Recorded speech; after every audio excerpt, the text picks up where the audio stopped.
What you're about to see was supposed to be the finale of the Sacred Gold and Storm Silver Locke versus with the Chiptide and Lanturn Joe. Unfortunately, they were confronted by a foe they could have never expected. Technical difficulties. The Chiptide's video and audio were completely lost, and we had already saved the game, so there was no way of going back. Instead of having only Joe's gameplay and audio for the finale, we are instead going to have a dramatic retelling of what transpired. We know it's not ideal, and we are just as disappointed as you are, but we hope you can enjoy this nonetheless. So, without further ado, let's get into it. Our journey began at the end of Victory Road.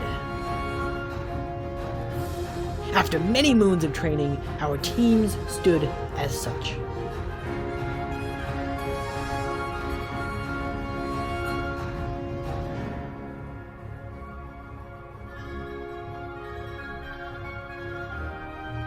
Joe was lucky enough to find a Mew, the one Chips had been pining over the whole series, and cashed in one of his tokens to get it. Our first challenge was to take on our rival, aka each other.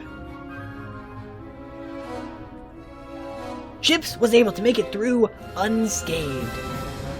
But on the other side, Joe wasn't so lucky. Wildfire the Typhlosion, who had been a faithful member to the team since the very beginning, went down to a Dig Earthquake combo. On top of that, Tank Abbott the Rhyperior, a new addition to the team, was also slain by a rogue energy ball from an Alakazam.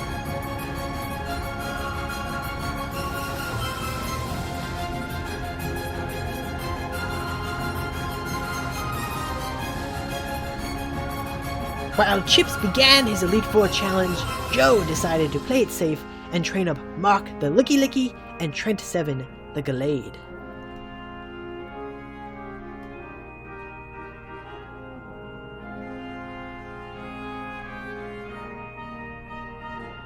Chips' Elite Four challenge started off well. By the time Joe was finished grinding, he had already defeated the first two and was well on his way to defeating the third. But the ride couldn't be smooth forever, and during the fight with Bruno, disaster struck. Beth the Venomoth was taken down from a fire punch from Bruno's Hitmonchan.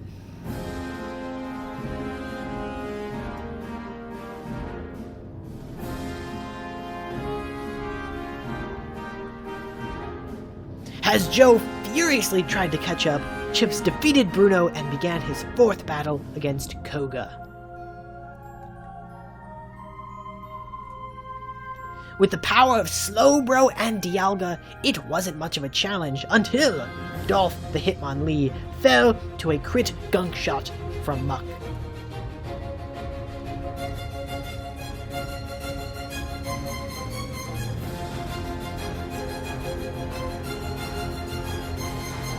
At this point, Joe had defeated his first two battles without an issue, and Chips was about to start his final battle.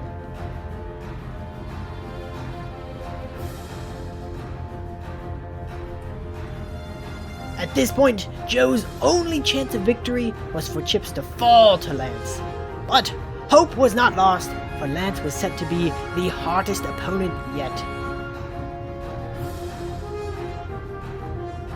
Unfortunately for Joe, Chips' team was more than a match for Lance's army of dragons, and after a combination of ice beams from Slowbro and Dialga's mighty roar of time, Chips was able to slay Lance without losing a single Pokemon of his own. Joe fought valiantly throughout, but it was not enough to make up for the time he'd lost in the beginning. Chips was the Yes Locke champion.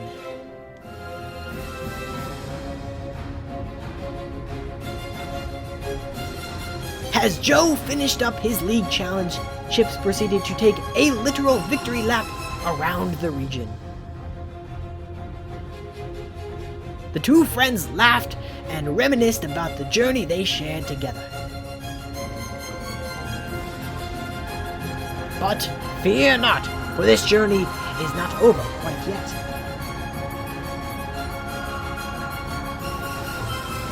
Stay tuned next summer for the Sacred Gold and Storm Silver Yes Locke vs.